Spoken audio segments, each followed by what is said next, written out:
రైతు తన పేరు, కష్టపడడం తన తీరు, పంట పొలాలే తన ఊరు, కష్టాలు కరువులతోనే తనకు పోరు, కూడబెట్టాలనే ఆలోచన తనకి లేదు, శ్వాస ఉన్నంత వరకు కూడు పెట్టాలనే ఆశతోనే బ్రతుకుతున్నాడు. 4 గింజలు తింటే కడుపు నిండుతుంది అనుకునేవాడు మనిషి. అవే 4 గింజలు పొలంలో జల్లితే నలుగురి కడుపు నిండుతుంది అనుకునేవాడే రైతు.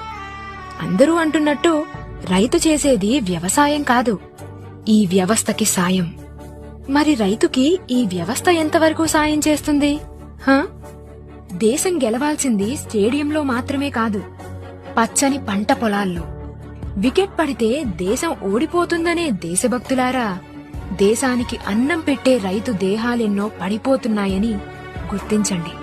100 పరుగులు చెయ్యాలని దేవుణ్ణి మొక్కుతున్నారు కదా, మీకు తెలిసిన రైతు కూడా 100 బస్తాలు పండించాలని కోరుకోండి.